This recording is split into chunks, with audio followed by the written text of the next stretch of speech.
The world is a really complicated place right now. For change to occur, we need to recognize that friction in ourselves, release the friction, and then acknowledge the creative energy that's underneath that friction that wants to come through. The light path to love is what I'm hearing as well.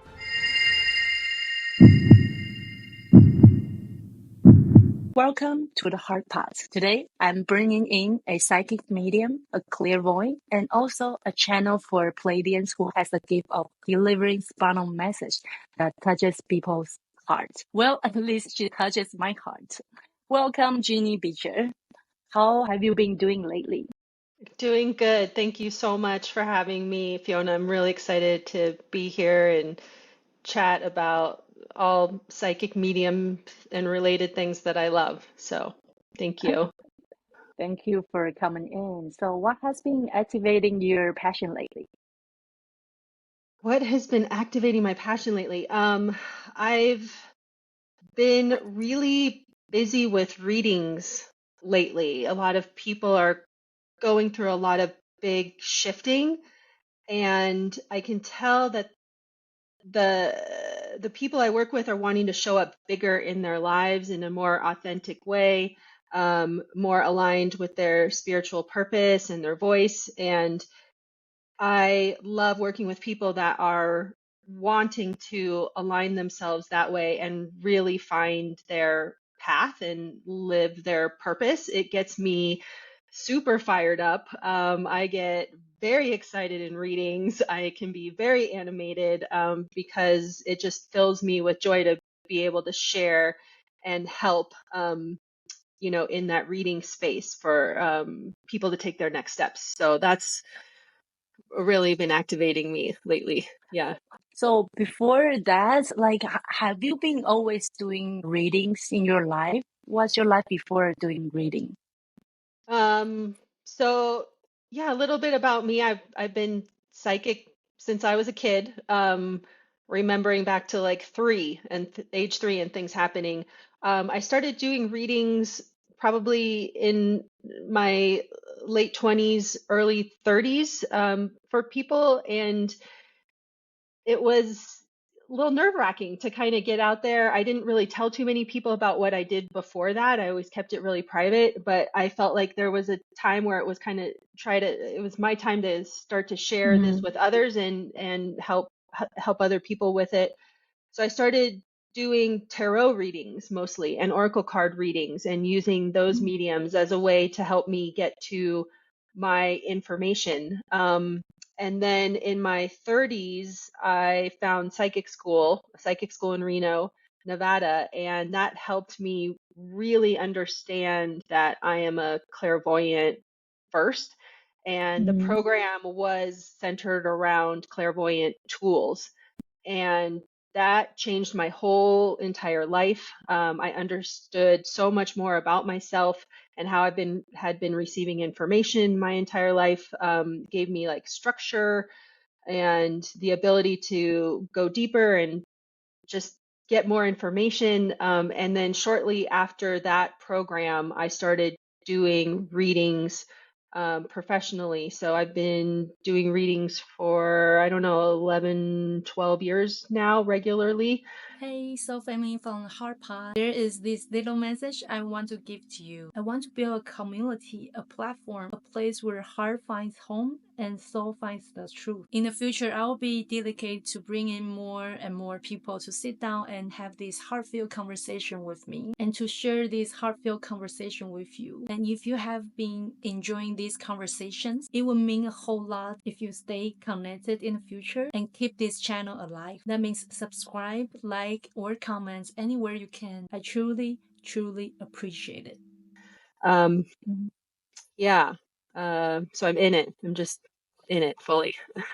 Oh, wow. I feel like there are so many things I want to ask with your story. Oh my God. As you were mentioning earlier, that you started out as a clairvoyant when you were like probably age 3 already. How did you first realize that you're a little bit different? Like you can sense the world differently through energy or through whatever you see here? How So did when you? I was, Yeah. yeah, when I was a child, I didn't know I was clairvoyant. I didn't know I was clairvoyant till I was in my 30s. But I always knew I was sensitive, and I always knew I was a psychic. And Mm. I don't know how I knew. I just did. There was this famous psychic, Sylvia Brown, and she every week was on this local TV show called People Are Talking. It was on like the CBS station in the Bay Area. I was in my single digits, like age-wise, and every week I knew she came on once a week, and I would sit there and watch it with my mom. And my mom didn't know that I was into her being psychic, but I was like, I'm like her. Like I knew it. Mm. And Mm. it was this touchstone for me of understanding that, I had sensitivities. I just understood things. I just knew things. And then here was somebody on television that was doing readings for people. I didn't really talk about it with anybody for many years, though. I kind of kept it to myself, but always knew that I was picking up on things, getting information that was Mhm. beyond just the normal. Yeah. You didn't even mention it to your mom. I thought you mentioned something about like your mom is a little bit psychic as well. So I believe my mom and my aunt and my grandmother are all very psychic, but no, I didn't mention it because, yeah, it was different, and I felt unsure about talking about it, and Mm. it made me feel like a vulnerability, and like maybe people wouldn't believe me. Mm. And that I was recognizing things that weren't there. But I trusted myself always. I Mm. always knew I had these abilities inside of myself and that I experienced life in a different way. I was always really artistic and creative, and I liked to write. Mm. So I was always looking for Mhm. outlets of like filtering, channeling creativity. I believe those are like similar vibrations. So Mm. I would find Yeah. ways to express my viewpoint, the way I saw the world, and or things I was picking up through, those mediums. Mm.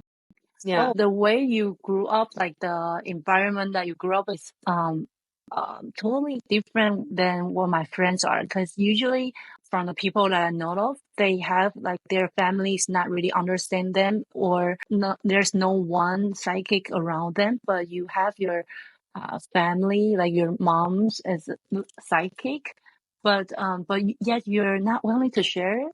Well, I think Why? they didn't know. I don't know that they know that they were psychic. So it wasn't something anybody talked about. I think through the Mm. years and getting to know my mom and my aunt and my grandmother more and understanding my skills more, I understand how they read energy as well, but it's not something at the time like any of them would have necessarily said about themselves. So I feel like I have a lineage in my family. And then since I've talked about it Mm. more, I've been able to have more conversations with my mom and my aunt specifically. And that's been nice to be able to do that. But yeah, growing up, it wasn't something that was talked about necessarily. Yeah.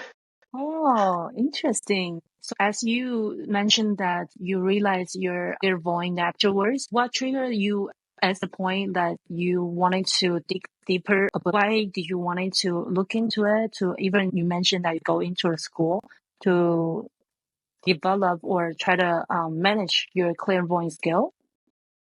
So most of my life until I was in my 30s, it was just energy coming at me all the time. I was very tired often, and I didn't know what to do with a lot of the energetic information that was coming at me. And I moved to Lake Tahoe, California from the Bay Area, and needed to find some sort of metaphysical bookstore. I always use metaphysical bookstores as a way for like when something new was coming up in me and I couldn't understand what was going on, I would go to a metaphysical bookstore, walk around, and then see what I was attracted to. And then I would start reading intensely, like any books in that area. And what that did was it helped me teach myself what was going on inside of me so I could work my Mm. space better.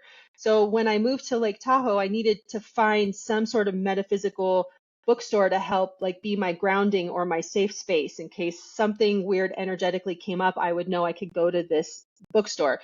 Instead, I found the Reno Psychic Institute, and it Mm, is a school and they do have books and other things, but it's a psychic school. And I ended up taking a meditation class there just to kind of get started and see what that was all about. And it, the tools that I learned in that program taught me that I was clairvoyant. Um, mm, my whole life, everything's been very visual. I was an art major in college, and I used art as a way to translate visual images I would receive and dreams I would have, and process them and get them out of my system through like creating art. And I didn't mm, know that I all this time, all of the visual things I was doing were me processing my clairvoyance until I found this school and I took this meditation tools class because it was all about, again, like centering around clairvoyance. mm, And I was like, oh my gosh, I've been clairvoyant my whole life. I had no idea. And so mm, I started the year-long clairvoyant program, and all of the tools made complete sense to me. Everything started working. I started having structure in my space. I started being able to read better. I was not as exhausted all the time because I was able to manage my space and not have energies coming at me. It completely mm, changed my life to learn that I am primarily clairvoyant. I mm. use a lot of the other clair tools, and I'm a medium. I can do multiple things, but I always kind of go back to clairvoyance as like my home base and my foundation for my work. Yeah. Can you explain more on, as a clairvoyant, you always feel like energy is coming at you all the time? Like, what's the difference? Because I'm not a clairvoyant. So I'm kind of like, it's hard for me to imagine how is that like for you to able to see that and with the energy coming towards. Can you describe in a way that's more specific? Yeah. Then, yeah. So before I went to psychic school and like I didn't have the tools, I felt like energies were kind of coming at me often. They were in my space, they were attaching to Mm. me, they were pulling on my energy, they were um You see anything like dark stuff or different colors or? yes, different colors, dark stuff, but it was also a lot of feeling of things, like Mm, definitely empath and clairsentient. That's mm, kind of what I knew I was doing before. But mhm, when I went to school and I learned about clairvoyance, I was able to ground my energy and create like very strong boundaries mm, and work my energy in specific ways to keep me stable. So it helped keep the energies that were coming at me out of my space. So they weren't attaching to me. I was in control of my space. And then that turns into not only my space, but my home and places I'm staying. I can work the energy all around to keep like a safe bubble. So I don't have beings and energies coming at me all the time. Sometimes they show up, but I get to mhm. choose when I communicate with them and when I'm not ready to communicate with them. So I'm much more in control of communication and information than I was before I found school. So were you always open to psychic school and all that? And are your family in support with that? I didn't know there were psychic schools before I found this one. Yeah. So actually for a lot of clients that are kind of on a similar path or wanting to dive deeper into their own practices, I often recommend a couple psychic schools for them to try out and, see if something fits for them. My family, I would say, has been very supportive of me since I told them about my path and who I am and what I do. And they, I think, have noticed how I've become healthier over time, and Mm, also how I've been able to help the family with my skills as well. mm. And then they've also seen like how I've been able to help clients and make a difference in people's lives in this specific way. And I think that's been a great connector for us. Yeah. Mm. So as you mentioned, a lot of people are working on this path, but a lot of people, like you said, we never, before I knew you and you mentioned about a psychic school, that's literally the first time I heard about there is a school of psychic school, and Hmm. that's the school that you go to. Before, I just knew there are some programs like Reiki Hmm. class or whatever class, but it's not really like a structured school. Can you share the difference between going to psychic school and other than outside of classes? What's the difference between those? Um, I mean, speaking from my experience, I went to psychic school for 4 years. Mm, So the first year was the meditation tools class and the clairvoyant program, but I did multiple healing classes, 6-week healing classes, and a teacher's tools class and women's energy class as well.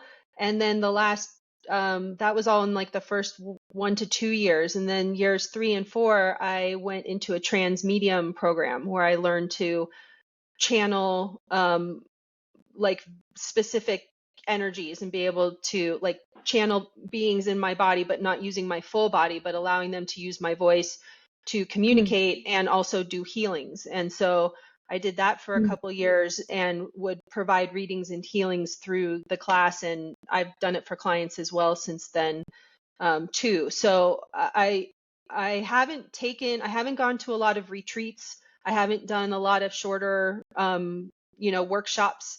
For me, I needed a structure and I needed to mm, like work hard for 4 years.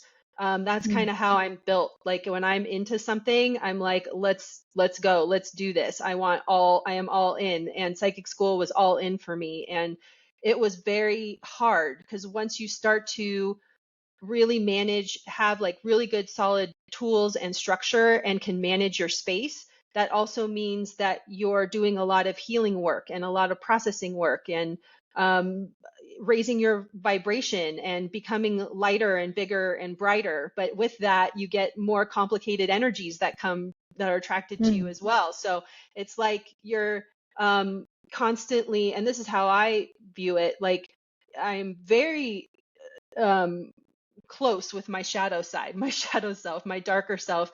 Also enjoy my lighter self, and I try to balance those two because there's very important information on both sides. But I lean towards light work. Um, mm, but I want to have the full range of information and abilities, like the biggest that I can go to give the most, to learn the most for myself, to grow the most, to heal the most, to evolve the most.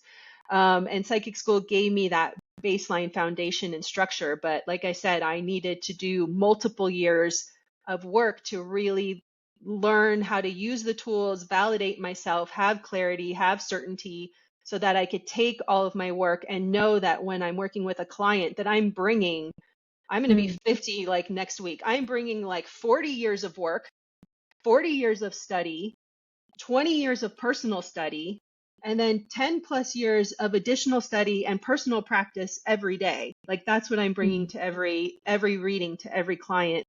And I like knowing that I've done so much work and homework that I can give that to others that are on their path. Totally, like integrity, right? Integrity with Yeah. what we do and what we deliver out on earth. Now, I have a question regarding to the people who go to psychic school. Like, for you, you always knew that there's something different, like clairvoyant ability that leads you towards psychic school. But how about for some people, there are maybe they're in their dark night of the soul and then realize there's something more, and they discover that, oh, they wanted to explore more on metaphysical. Like, is there any people that are not born as psychic or not born as clairvoyant who go to psychic school for that bigger expansion? Yeah. I mean, I think everybody I'm going to say in general, people that are on their own personal metaphysical journey, there's, many different ways to do that. I go full force because that is like what's central to me and my life in this timeline is to do this work. But there's degrees, that vary from that. And so I always, like in psychic school, you would see people maybe in the meditation class or in the clairvoyant class, but then they would drop out because they were done. They had gotten the information they needed.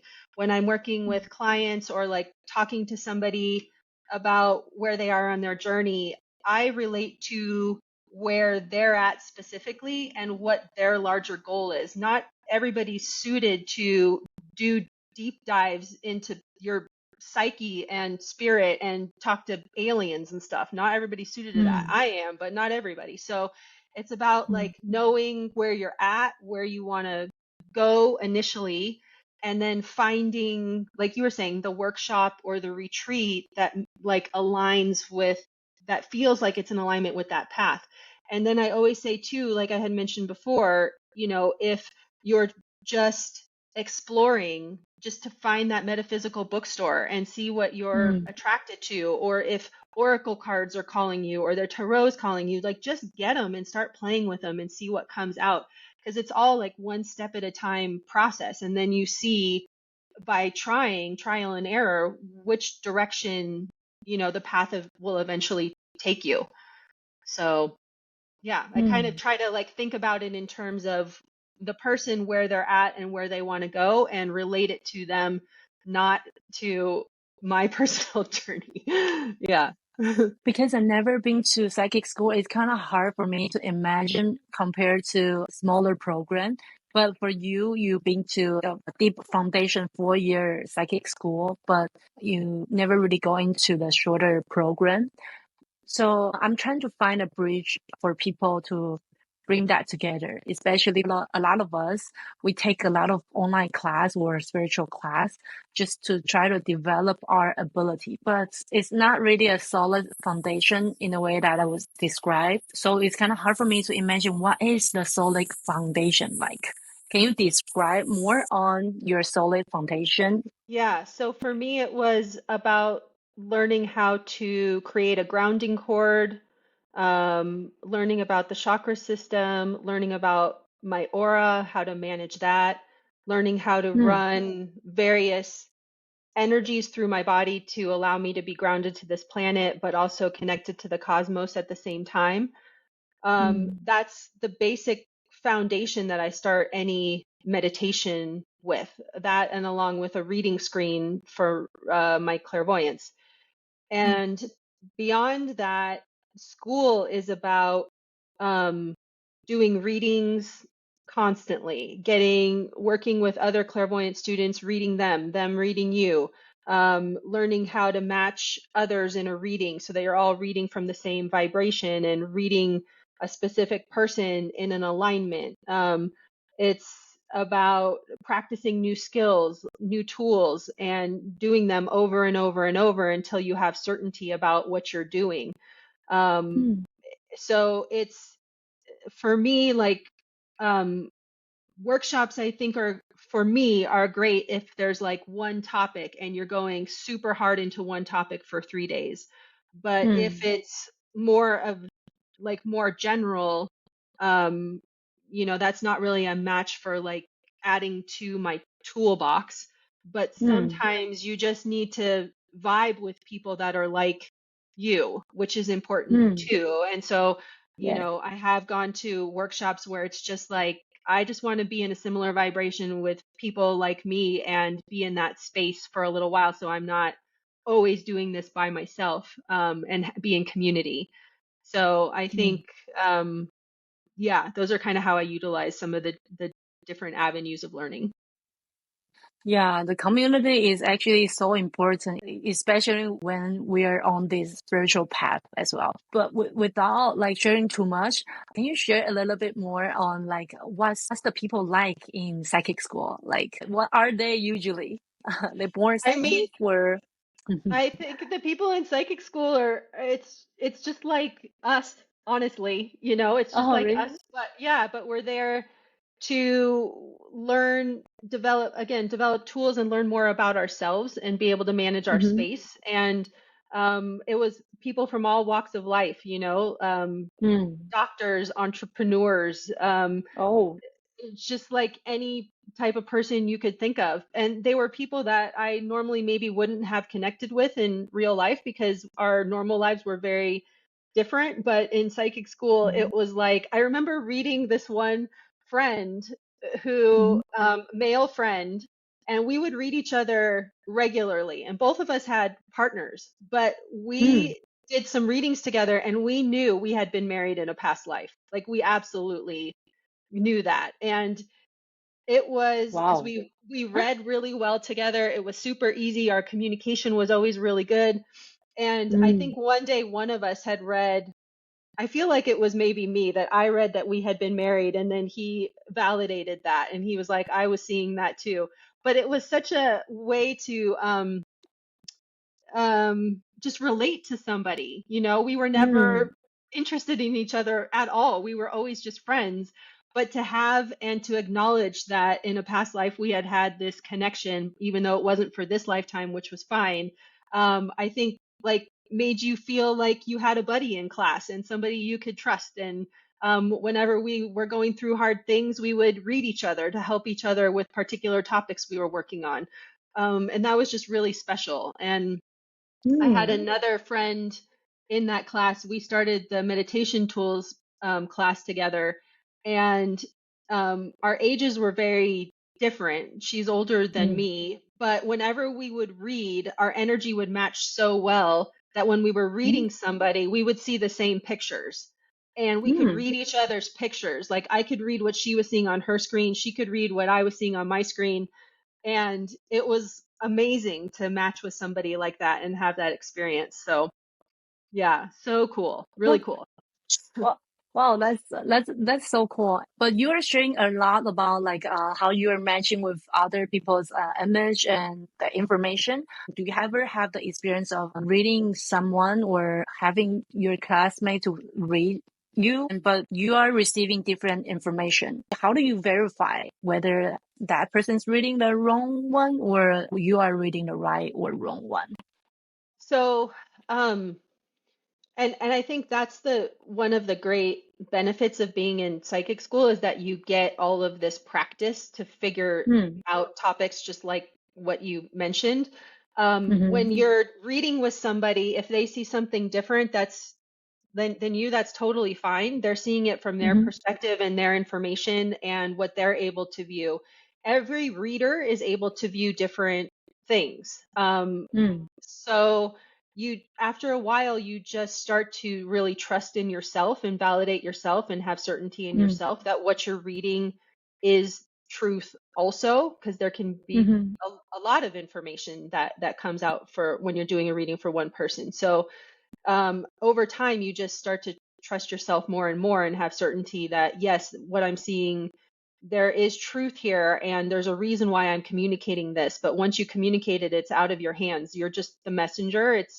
You're not tied to it at all. It's for the, you know, the person that's receiving the reading to decipher. So yeah, you just start to separate and just trust your own ability. Oh, I see. So yeah, that's one thing that I heard from a lot of people too. Each psychic or each medium, they have their own sort of like a lens of the world, sort of metaphysical as well. And even though they're having different kind of information, it doesn't mean that maybe one goes against another. It's probably we are just blindfolded and then touching the big elephant, but we're just touching different parts of it. Would you say Yeah. that's true? Yeah, I think you know how a psychic reads depends on how they grew up, what they've learned in life, what experiences they've had. Um, that all affects how a reader sees and interprets energy, clairvoyantly or clairsentiently, claircognitively, however you're receiving it. And so for me, with my website, I've done a lot of work to try to really infuse who I am, how I read, how I treat the reading space, how I work with clients, the perspectives I come from to help attract the right person who will benefit most from how I read. Because for me, I'm not looking to do just gazillions of readings. I want the person that's a match for me and how I work, because that's how I can give the most amount of Mm, information the quickest, and how they can receive the most amount of information to help them take their next steps. So I'm always looking for um, attracting the right matches so we can do our best, absolute best work together in that time that we mm, have. Because yes, there is, mm, each reader has biases depending on how, mm. again, how they grew up, where they grew up, what they've learned, what they've been through. So those are always important facets that come into the reading space. Yeah, I love that. I love how you describe it. That you're just putting yourself transparently and honestly out there with your story and your background, and then whoever does resonate the most, that would be the person that will receive the help from you the most. Yes. So going back to a little bit more on the psychic school, was there any practice or teaching that in psychic school that you feel like completely surprising you, or you feel like that is wow, something that would totally change your life?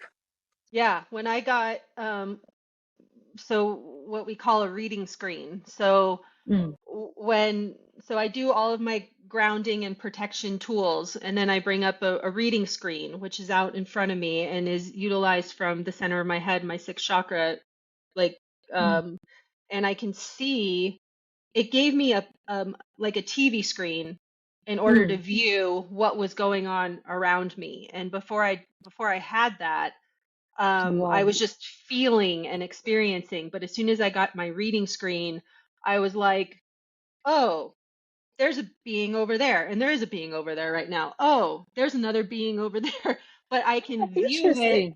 through my Mm, reading screen. So I can scan and be like, oh, there's a couple back there watching right now. And so I can just scan and just see, okay, there's a blip there, there's a blip one there, there's a blip there.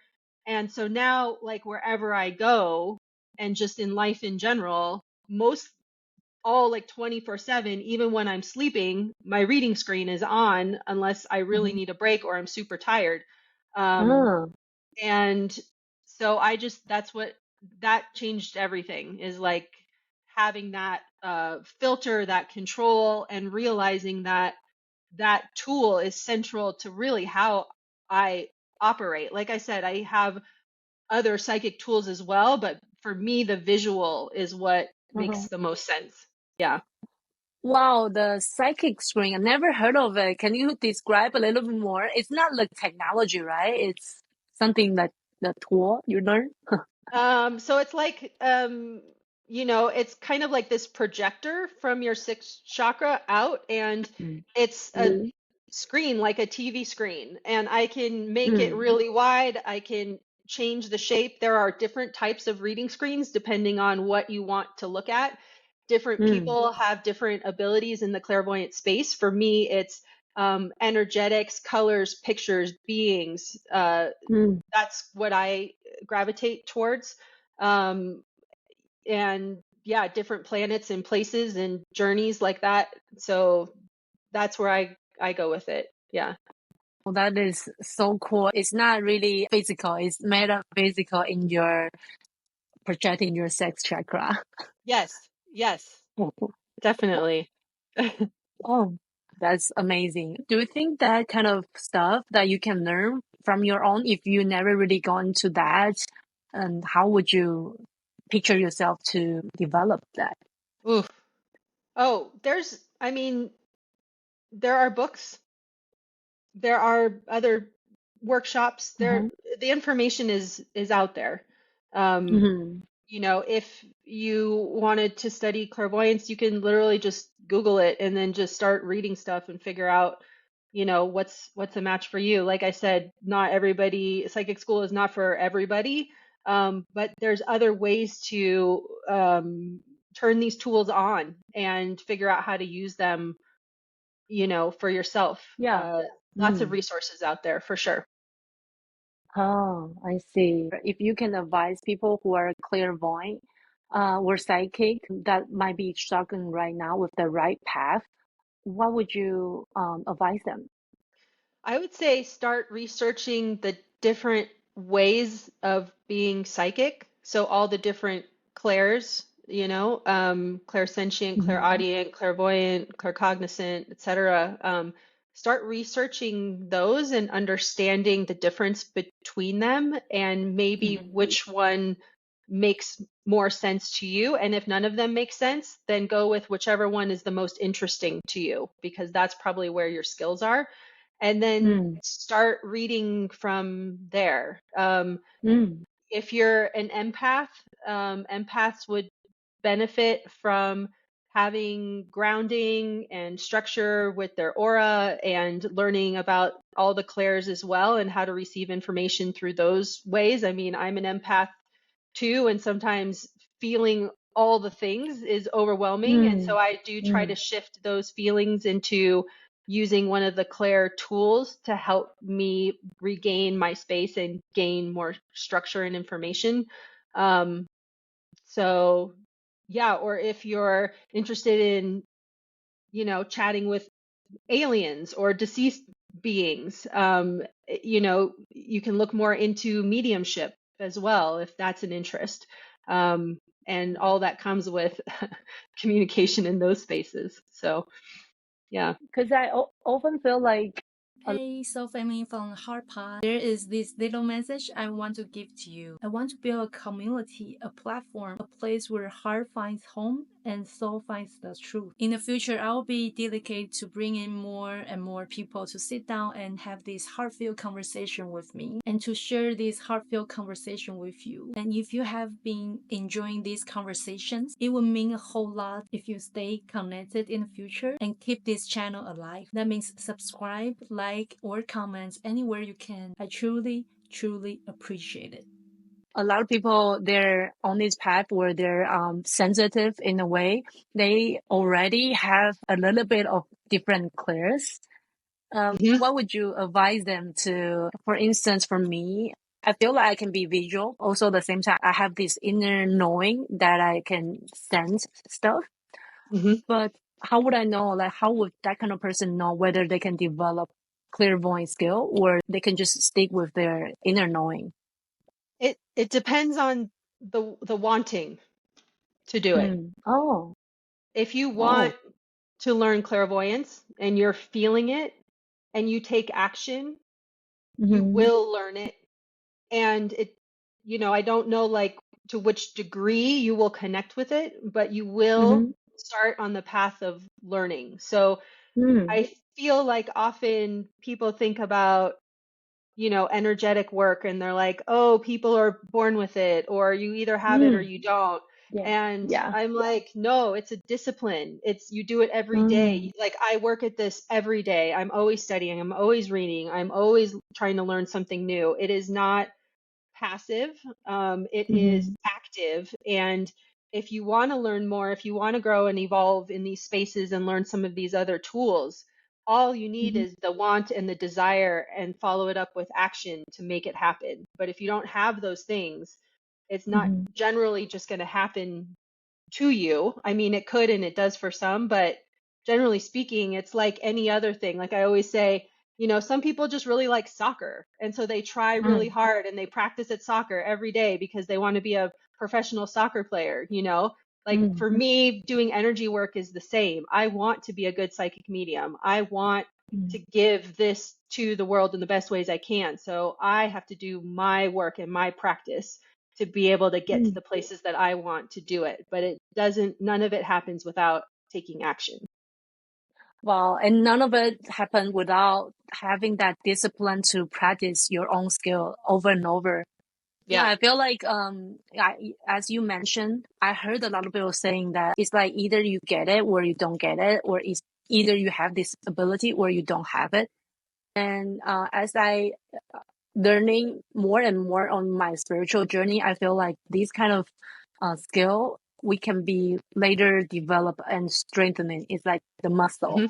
It's like Yes, we all have this kind of muscle, but it's whether we work on, do the rep and build it bigger or just let it fade out. exactly. Yeah. Yeah. Wow.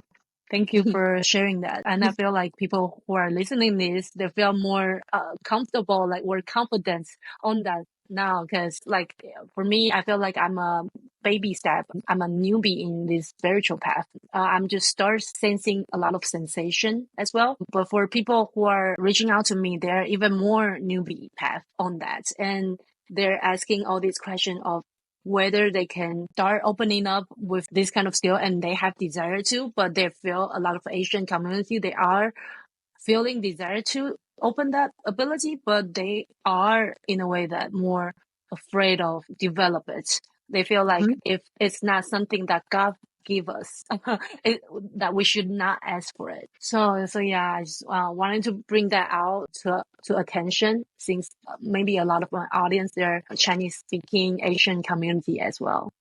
Yeah. I I would say, when I'm speaking with someone that is, possibly like earlier on their path, I don't, in my mind, I don't compare Mm, where I'm at versus where somebody else is at. I'm just excited people are exploring and wanting to open up to their own information. And so I mm, want to help empower that with enthusiasm and support, to the best of my ability.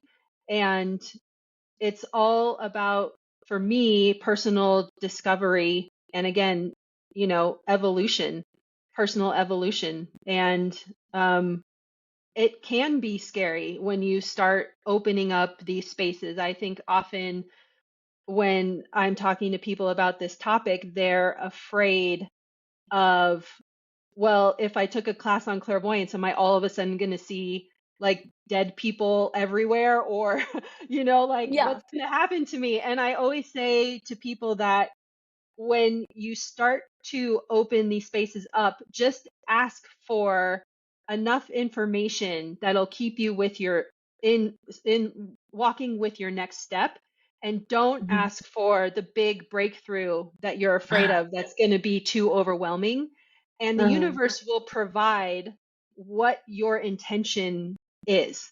So mm, you can trust mm, that. So instead of going like, oh my gosh, I started clairvoyant school and I'm like afraid I'm going to be able to see all these things. Just step back and say, no, I just want to work with what's in front of me, what's in the present moment. What's going to show up will be as much as I can handle. I will not be given too much. And then just mhm, trust that inner knowing, that intuition, that path you're on, to walk in step with those steps forward. So I uh-huh, try to reframe the thinking from overwhelm to, no, you can go at your pace with this and what feels comfortable. And if somebody, like for instance, started clairvoyance and it didn't feel like a match, you can stop and then you switch to another tool, or you switch mm, to tarot or oracle cards. Everybody sees and receives information differently. I've worked with friends who they do a tarot spread and it's like the cards pop off the table for them. I can see the way they're reading the cards, but when I look at the cards, they um, distract me. The pictures are very mm, distracting. I look at the pictures too hard. So I am not a mm. great card reader because I just read in space. That's what makes more sense to me. So it's just Oh. kind of trusting yourself, going with the flow, and being open to trying some new things and seeing what happens. That's amazing. And definitely that's reframing our belief on if we learn this, we're going to open all, like be overwhelmed and all that. So is there any most impressive story or experience that you have experienced while you develop your psychic or clairvoyant, trying to control your ability? Is there any most impressive experience that you would like to share? Um, That maybe shock you or a little bit of, a lot of learning from it? yeah. So there's so many that come to mind, but this one has been a favorite story to tell. When I was in psychic school, I remember I was a few months in and I had started to feel the presence of Jesus around me. Mm, mm, And it was a comforting feeling, but I was also like, why would Jesus be talking to me? Like, I'm super normal. Like, what's mm, going on here? And then I remember asking my friend, that I read really well with, I said to her, I think Jesus is showing up around me. Can you check my space and see if you see him? And so she did, and she was like, "Oh yeah, he's like right behind you, and he wants to talk to you." And I was like, "Okay, all right." So shortly after that, I went into meditation and I asked him to show up, and he did. And clairvoyantly, I saw he showed me like us going to a bar and sitting at like Mm, a high top table um mm, and drinking beers. Like we just sat there and drank beers. Like this is what I'm seeing from Jesus clairvoyantly. He's like, let's go to this bar, sit at a high top table, and we'll just share a beer and tell stories. And um that was like the beginning of my connection with him on a mm, spirit level. And ever since, and I know that he brought in that visual as a way to make me feel comfortable, and mm, that he was, I mean, and is so ultimately relatable on so many levels. Um and since then, I mean, this is 10 plus years ago, he has shown up um multiple times in my life to help me understand things I was going through at big transitions. And he's shown up in bars when mm. I was hanging out with friends and then had messages for them. And because I'd start to talk about clairvoyance with my friends, and then Jesus and religion would always come up. And I was like, well, he's here. If you have questions, let me know. And then they would ask me questions and I'd ask him and I'd relate. And so it's happened multiple times. So, Oh, yeah, so that's been an interesting relationship. yeah. That's amazing. I believe a lot of people who are sensitive or they're a little bit of like have this inner knowing. We always like for me, I sense different being or ascended master or the Yes. God into my field for some times. As you're saying that you sense that as well, but you have to really to open up your examination of where is it in your field and then to try to have the intention to connect. Like, is it for everyone or is it like they would just show up and then directly tell you stuff? Like, how does that work? So some beings are like guides. I would say in a way, like Jesus is kind of a guide and a buddy at this point. And but I have other guides that are just there very consistently and for Mm, specific reasons. When I'm working on specific topics, I go to them. I probably have 8 that I work with regularly, but I do mm, have other beings that come in at specific moments to give me really specific messages. Um, so it kind of just depends on the topic and why the mm, information is needing to be communicated. I don't know if that makes sense, but mm. yeah. Oh, I So there's oh, levels. There's levels of working with uh-huh. the energies. Yeah.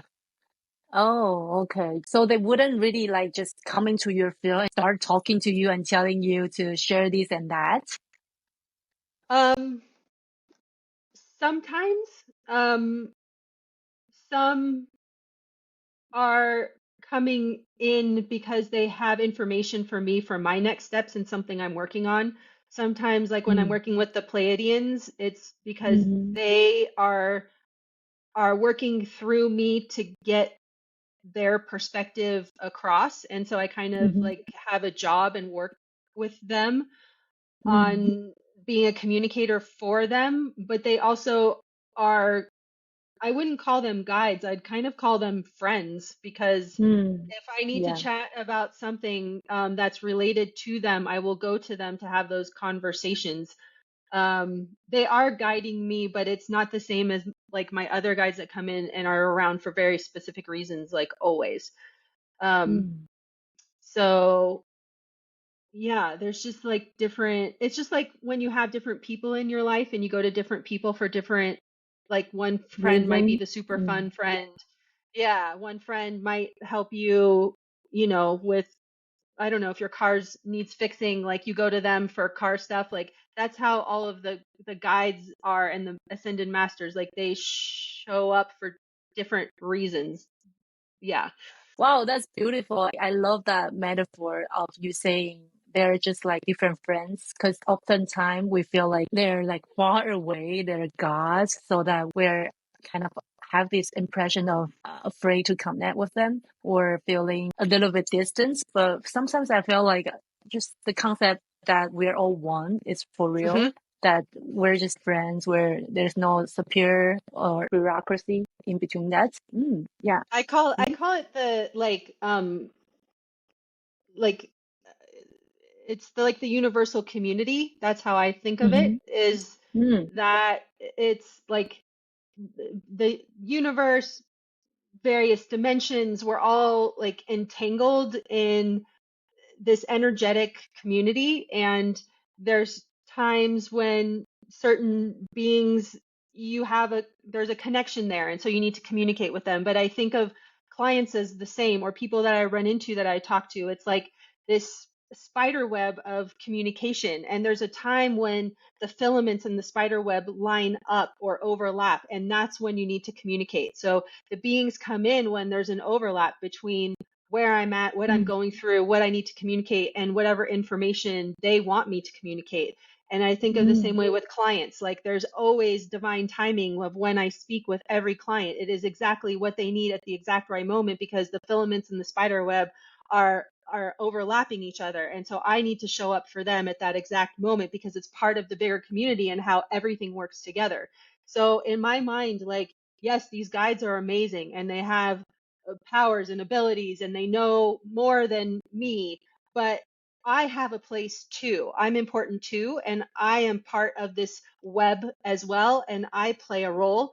So I have to step up into that in order for the goodness of the universal community to like keep going and keep at pace and keep evolving.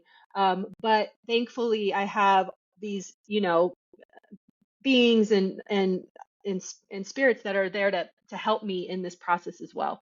I just love your sharing. And so that brings me to another question of how would you advise people to balance between over worshipping and empowering yourself?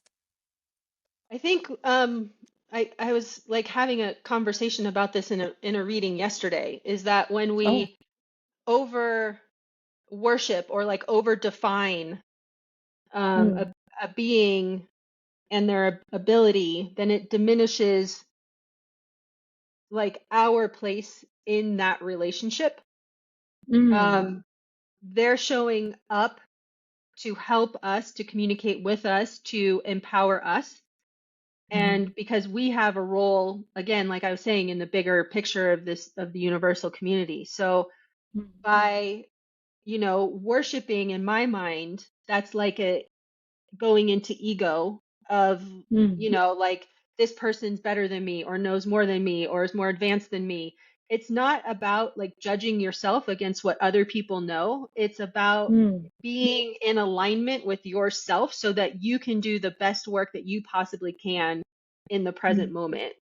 And mm, if you come from that perspective, like you can do anything. Then you're in your spirit, you're in your connection to self, to universal community in the most aligned way. But once you start, creating hierarchies and this thing is more powerful and knows more than this, then you're kind of belittling the whole system and how it's set up to, um, like empower and support all beings. mm. So How would you advise people to discern what's the message to take in for them? Because for people who might be able to, just like you, connect to different beings, how would you advise them to discern? Like different beings have their different personality and advice on certain one thing. How would you advise them to discern that? So let's say you're meeting a being for the first time, and they're bringing in a bunch of information. I always check with that being first to make sure that they are showing up for not only like my highest good, but the highest good of, again, the universal community. Sometimes beings show up and communicate with you based off of an agenda that they might have, and they want you to live Mm, out an agenda for them. In that mm, case, that connection is not healthy. It's not good for mm, anyone. So that those connections, while they can come in, those beings can come in dangling a carrot of information of like something you've been wanting to hear, something you've been wanting to feel validated for. Check with them first and make sure that they're there for your highest good. And if not, get mm, rid of them. If they are, mm, then, however you're receiving communication with them, listen to them, but then also validate for yourself that it aligns mm, for you, that it feels resonant.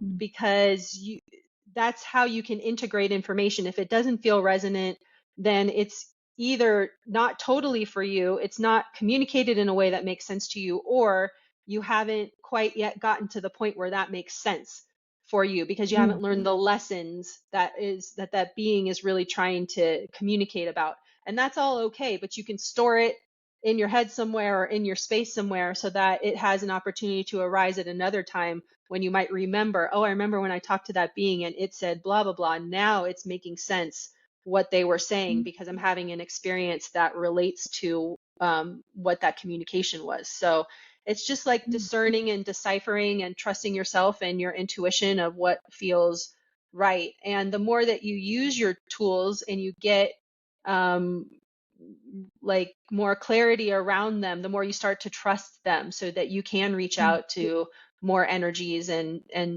speak to them in a broader sense. Hmm.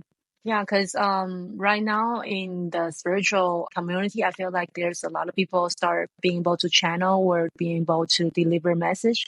But to be honest, like what are the being that they're channeling? It's another question as well. Mhm. So it's kind of chaos. I think it's really important to bring people into attention that your discernment, you have to cultivate that discernment, whether it's resonating with you. If not resonating, you probably have to just, to be honest, yeah, tell them to leave. Yeah. Yeah. And so if like when I'm channeling, I use the tools I learned at school to channel very specifically. So I have a lot of protection techniques in place. But I've Mm, also noticed that sometimes an energy does show up and wants to just kind of channel some information. And in that case, I will usually read them clairvoyantly and figure out if they're mm, safe or not. And then I will mm, work with the information they get or I get and discern afterwards what they said, if it was something that is productive or not. But if I am sharing a channeling like with a larger audience or like on a blog or if I post something to social media, I like to know where that information is coming from so that I have mm, something definitive to share with others and mm, that I know what this mm, energy is and I know that it's a positive energy and that it is the communication that's coming through is for a greater audience. So I don't like to kind of work willy-nilly with beings and then pass yeah. that information off for others if it might not be in alignment. And if I'm around others that are channeling in that way, I definitely listen and then I just Mm, feel in myself like, mm, is this message for me? Does this resonate? Does this feel healthy? Does this feel mm, safe? And then mm, I will take it in based off of like the answers that I'm receiving internally about that. But I do get nervous when I see people channeling that don't know what they're channeling. That often means that they're really open to a lot of information and mm, that maybe they haven't locked down some of their skills. And so, I get nervous for them because I've seen a wide range of really creepy beings out there. And, mm, it can be a scary space to channel and mm. not always know exactly what you're channeling. So, yeah, it's a tricky, it's tricky, it's a tricky Yeah, space. Yeah. yeah. So to the point where psychic school is so important, the structure, education, even around metaphysical psychic ability is so important so that Yeah. we know what we are doing. Yes, and especially if we are in a position or want to be in a position where we're communicating information to others, Mm, in my mind, we need to do our homework. so that we can be sure that what we're passing to others is of like the highest vibration and the most positive for, again, the universal community. But you know, that's where I come from with things. That's how I like to think about it. That's amazing.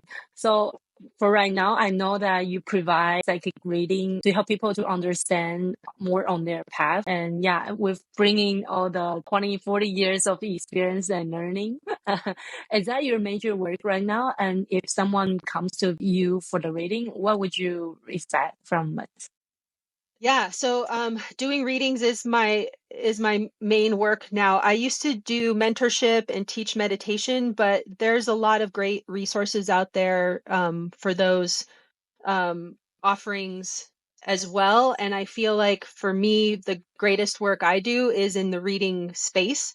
So I just kind of dove fully into that. And I also have a blog. I do a yearly predictions article looking at the year ahead. I haven't written it yet, but I will for 2026. And I usually work with the Pleiadians and do channeling with them. I do a clairvoyant read at first and look at the year, and then I work with my Pleiadian friends and they give information about what's coming up next year too. And then I have a newsletter as well that I send out about monthly. And those are my major offerings right now. But I do also want to do like a monthly meditation class where it's just drop in and people can come with their own tools, their own skills, even though I will lead the meditation in the way that I know. I just want a safe place for clients, friends to show up, to be able to take 20, 30 minutes to meditate. And while I'm leading group meditations, I'm also reading the energy of the group so I can see where people are getting stuck, what they're working. And then I make comments on that to help the energy of the group move forward as well. So it's kind of a, I don't know, safe space for people to work energy, but to also get a little bit of energy information about maybe where they're at or where they're working in the group environment as well. So I hope to get that started in by the end of the year too. So that would be amazing to see that. If someone comes to you for the reading, you usually give the reading based off you reading the information or based off the channeling from Pleiadians?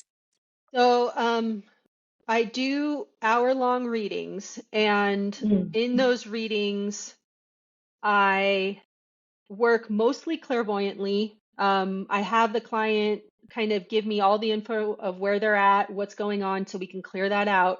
And then I transition very specifically into my clairvoyant zone, and I just start reading whatever is coming up in the present. I'm not looking for everybody's history. I'm not looking to know their whole life path. I'm just looking for what is showing up in the present that's going to help them with the next steps that they're at currently. So that's my focus, is to look for those next steps. And also, like, if they're feeling chaotic and they need some help sorting information, I love like sorting and organizing, and again, just getting to a different perspective and a focus to help them take next steps. So those are the ways I focus in the reading space.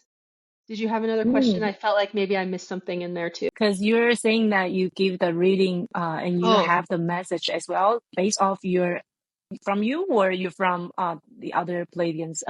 yeah. So most readings are clairvoyant, even though like sometimes other psychic tools will come into play, and mediumship. I read a lot of beings or deceased loved ones. I read pets as well. Sometimes, though, the Pleiadians do come in, and I do have a special reading offering if somebody wants just a reading from the Pleiadians. And the last time I did that a few months ago, it was so powerful. Were Like, your eyes um, closed?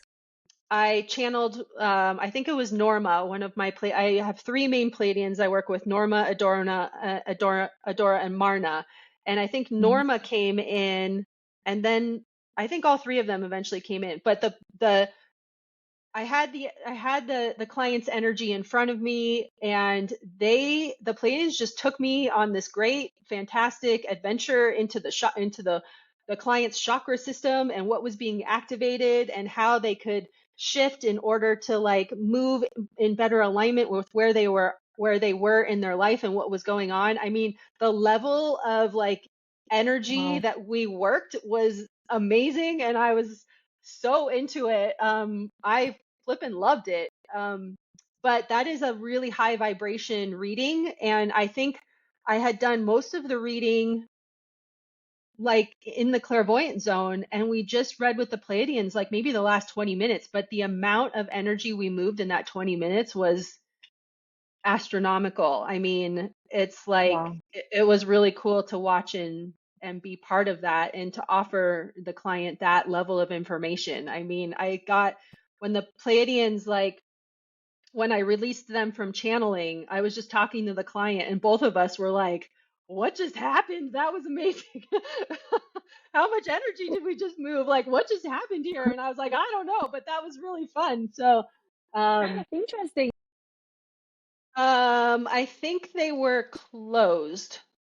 Mm. And so when I channel from a trans medium space. So I consciously move my spirit out of my body, and then Mm. the being, like in this case, let's say Norma, comes in only to a certain point, and then like I see like through their eyes what they're seeing, and then they communicate through me, but sometimes I have to adjust the communication so it makes sense, like in the To human you. Oh. form, um, because sometimes they use words in a specific way to create a specific vibration, which I love. Ah. But then Uh-huh. sometimes that form, while it does get to the client because it's the vibration that's connecting, sometimes the client also needs the mental connection to help it make a Mm. little more sense. So sometimes I have to uh, adjust the wording so it hits kind of on both levels. Um, Mm. so yeah, anyways, it was really cool. Wow, you're like a translator here. That's how I feel like my work is. I just feel like I'm the messenger, and they're like, clients or whoever, are like, oh, you can do all these things and see all this stuff. And I'm like, no, I'm just the messenger for people and their information. I'm reading your spirit. The Mm. cool stuff that's coming out of my mouth is coming from you. You're just telling me to say that, and I'm saying it. So this is other people's information. This is like who they are. This is what they travel with. I can just see it and put it to words Mm. so that they can hear exactly what they're doing for themselves. So, yeah, that's how I view my work.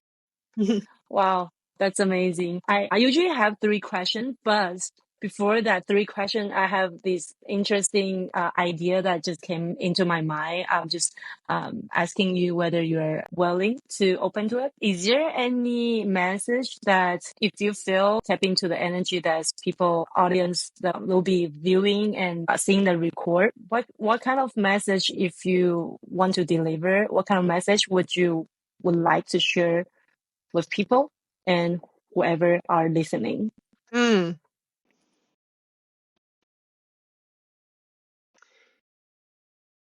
Yeah, so this is a message for your collective, I guess.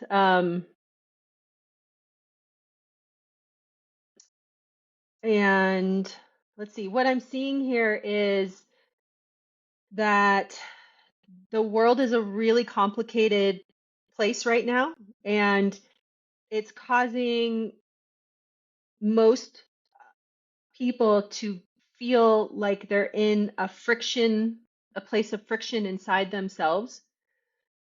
For change to occur, we need to recognize that friction in ourselves, release the friction, and then acknowledge the creative energy that's underneath that friction that wants to come through. And Mm. people get stuck in the friction because it's a more known space than the creative energy that wants to come through. The creative energy is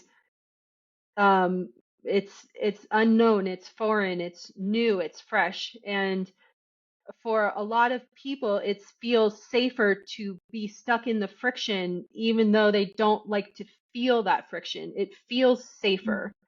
Mm. Um, so the message here is to, when you're in a moment of friction in yourself, to observe and acknowledge. Try to ground to the planet and release that friction into the planet, because Mother Nature will recycle that for the greatest good. And then allow yourself to um, relate to that creative force that's underneath and the message that it says. And I think from speaking earlier and saying that when, in general, when you're interested in learning metaphysics, it's not, if you don't want it to, it's not going to take you 20 steps down the road when you're not ready for that. Similar to this Mm, creative space, it's not going to take you 20 steps down the road. It will just help you take one step if that's what you need. And it might just mm, simply be go take a walk. It might simply mm, be this creative space might say, go to the river. This creative space mm, might say, plan a journey for yourself, or travel, or spend more time with your best friend. mm, It's like that's where we need to be paying attention in order to make this world that we live in heal and find more harmony. mm. So, yeah, it's the light path to love is what I'm hearing as well. So Wow. there's your message. Like path to love. Yeah. With this recent chaos, especially this year, that love energy is definitely is needed to be reminded from time to time. Thank you, Jeannie, Hmm. for sharing. Thank you And for having me look at that. That was fun. oh, yeah, it was so fun. Yeah. Many interesting stories and all that. And before we end, there are some usual ending question. So, what is that one thing that you wish you have done or say to your younger self? Hmm. I would have told myself to trust myself more. Mm, Just keep trusting yourself. And I think I did. I definitely did.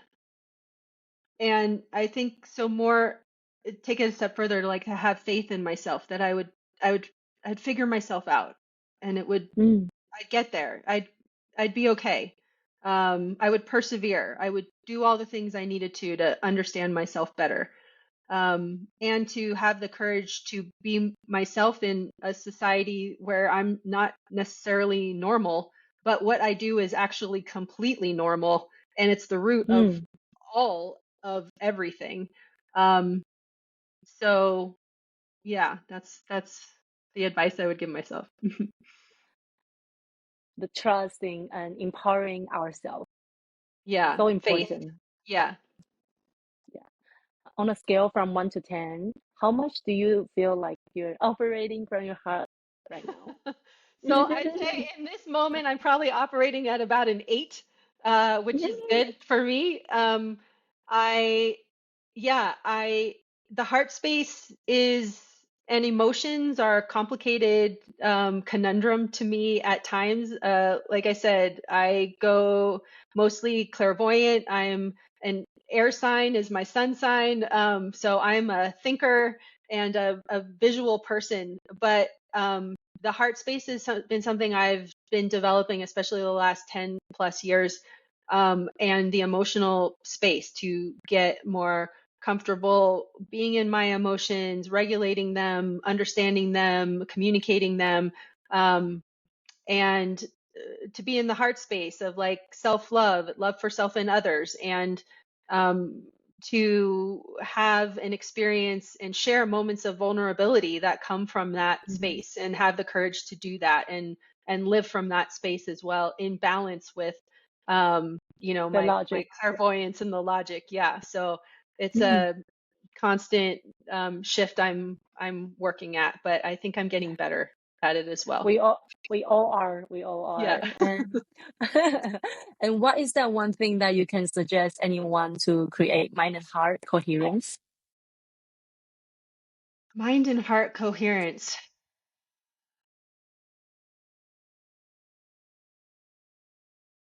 That's a good question. I've never thought about that. I mean, I think I've thought about it for myself, but not like how to translate that for how others could think about it. What hits for me is um, knowing your intuition almost first. Mm, because that's a place of inner knowledge and trust and connection to higher self. And when you mm, have those connections and that voice, it allows you to go deeper into your heart center and to be in a more observant place with your mind, so mm, that when you're going between maybe your heart and your mind, you can notice, and your intuition can um, uh, help you recognize which space you're in and which one needs more attention, which one needs healing, and which one is trying to like express itself more directly. Um, so yeah, that's wow. how I would think about that space. Hmm. Yeah. Amazing. As you are saying, you're currently offering readings. Reading is your major work. Where can the audience find you? My website, JanineBeecher.com, and there is a ton of info about me on there. There's a ton of blog posts about Pleiadian channelings, as well as just how to work with energetics and predictions articles over the last, I don't know, 5 or 6 years, which are kind of fun to look back at because you can kind of relate to steps we've all taken. So yeah, my website just has a ton of info to help you get to know me and figure out if we're a match to do some work together. And I'll put the link down in the description as well. So thank you again, Jeannie, for today's conversation. It was a great sharing, especially for those people who are in the beginning or to start developing their psychic skill and clairvoyant skill. So yeah, thank you so much for today. Thank you, Till next Fiona. time. Yes, this was Yeah. amazing. I appreciate you so much. Thank you. Hey, so family from Heart Pod, there is this little message I want to give to you. I want to build a community, a platform, a place where heart finds home and soul finds the truth. In the future, I will be dedicated to bringing more and more people to sit down and have this heartfelt conversation with me and to share this heartfelt conversation with you. And if you have been enjoying these conversations, it would mean a whole lot if you stay connected in the future and keep this channel alive. That means subscribe, like, or comment anywhere you can. I truly, truly appreciate it.